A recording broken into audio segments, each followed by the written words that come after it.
Alright, I can't prove it. I can, but I don't feel like getting nasty again.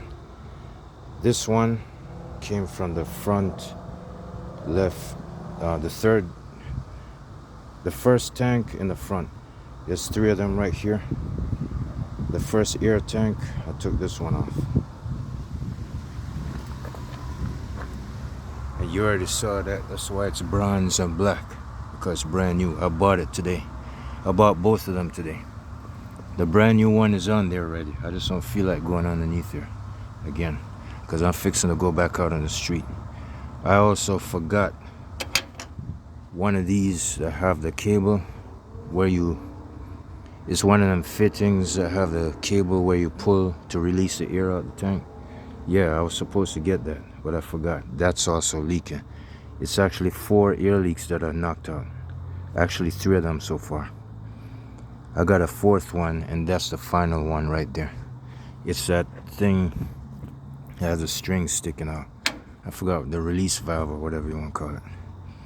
So, not only that, the suspension leaning on the right. That one, it seemed like the cab, the rear of the cab from the top to the bottom, it was leaning to the passenger side when the old the lever suspension valve was on there. Now since I put the new one on, it's almost slightly leaning towards the left a little bit. It doesn't look that way to you, but I'm gonna show you.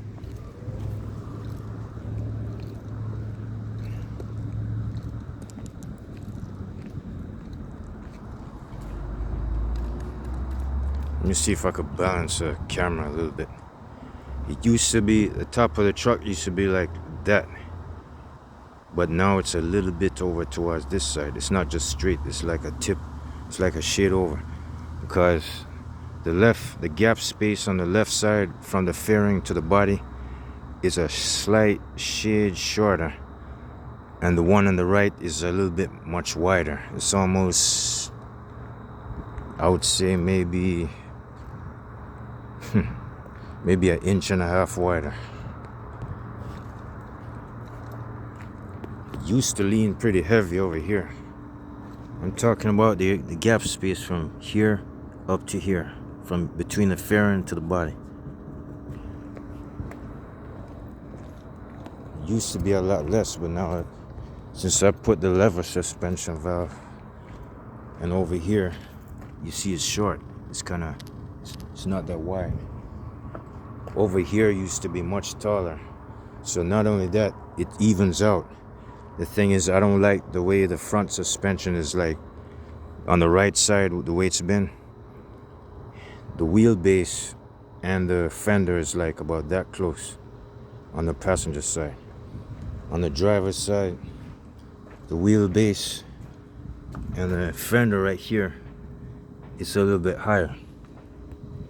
So that's telling me it's not just the cab suspension air system, it's also the suspension in the front.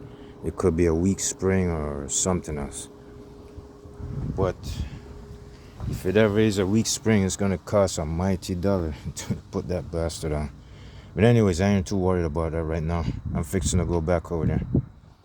I'm gonna have to drive 15 miles through that hellish traffic. Oh, not to mention, yeah, I kind of broke down at that Volvo shop in Des Plaines, Illinois. That's in Chicago. I didn't necessarily broke down as in on the road, but right there in the parking lot, yeah. The fuel filter actually packed up. Yeah, since I've been putting,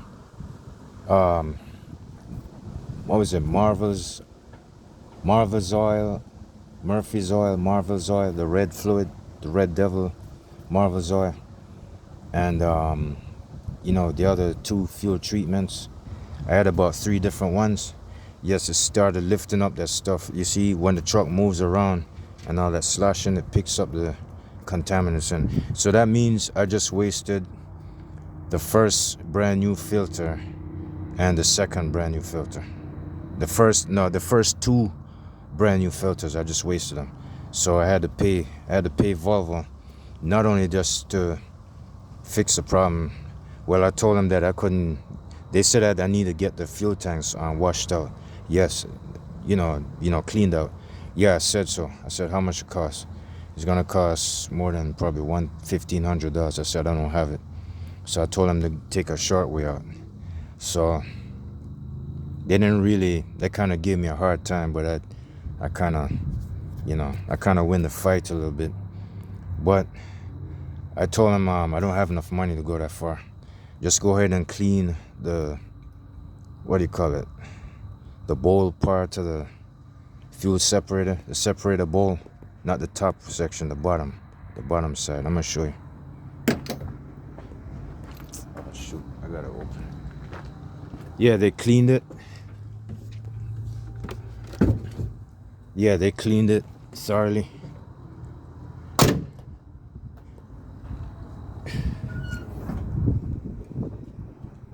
The gloves getting dirty. Yeah, they cleaned the bottom of this, like somewhere at the surface, wherever it's at. I think it's right here somewhere. I think it stops right here. Otherwise the fuel filter wouldn't be resting, at the top. This, the one before this, the Fleet Guard, it was black and the fuel was getting dirty. So now they put a new one in yesterday. It started getting dirty again and it's starting to look gray. It used to be white for a while.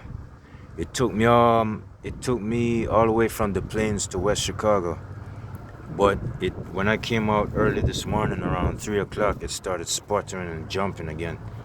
So I had to put it in a higher gear, and that's when it cleared out. So it's like, guess what? It seemed like I'm going in a different direction. If I don't have the money at the moment, I'm gonna have to change this and the other one about maybe 2 more times, whatever time it takes. It's kind of a waste of money, but it's better than spending the arm and the leg to take the fuel tank off and wait a couple of days, because I can't really do it without my truck anyway. I need my truck by my side. I need to work on it and everything. I need to drive in it, but it needs to be active, because if it sits around, it's gonna be stale. It's gonna get stale anyway. I don't want the batteries to go dead and this and that go out. Next thing you know, I'll be spending more money. I want to keep it active. I don't spend $1,600 for nothing. So it seemed like I'm going in another route instead of just doing it the exact right way, because I don't have the money anyway. Not right now, at least. Well, since I ran into a freak accident, I guess I don't mind doing this. This is easier to do. At least 2 more of these. 2 more of these and 2 more of the other one. And then I should be alright. It should be a lot less. And after that doesn't mean I'm going to be satisfied leaving the fuel tanks the way it is now. I'm still going to get it clean. I'm just going to work my way up. Whatever I do in the near future, in the next 2 months, 1 month, 3 months, I don't care. Then I'll go ahead and pay to have it cleaned up. I'll do it the right way, but I'm just taking a shortcut and going in another route. And this is also brand new. Both of them were put on yesterday. Plus, that's one thing they did. Plus, they cleaned the bottom. They cleaned that. That was the second worst problem. But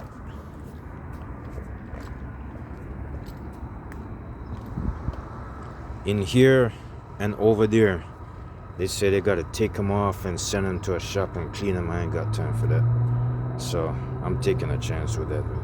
I'm just gonna. It's like at a certain level. This time I'm not gonna wait until it gets too fouled and effed up. I'm gonna wait until it gets a little bit dirtier than that. Like in the filter. When the fuel starts to get a little bit darker and the filter gets a little darker, that's when I'll stop. If this thing still goes, if it's still running, you know what I'm saying? Then I'm gonna knock it out. Yeah, it seemed like a waste of money, but fuel filters don't cost that much. So it's better off I go that way. I don't mind, because I can take another shortcut. Instead of me doing it the right way, I'm gonna go around it and just do it that way. And then after, if this thing lasts forever, when I do it this way, I still want to clean it out and do it the right way. Come back and clean the fuel tanks. That's the best way to go. This is just like temporary for right now. What else I gotta do? All right, that drain valve that fit goes into the tank. Yes, I should have grabbed that one when I was up there, but I guess I forgot, so I'm gonna go back and get it. All right, I'll check y'all later.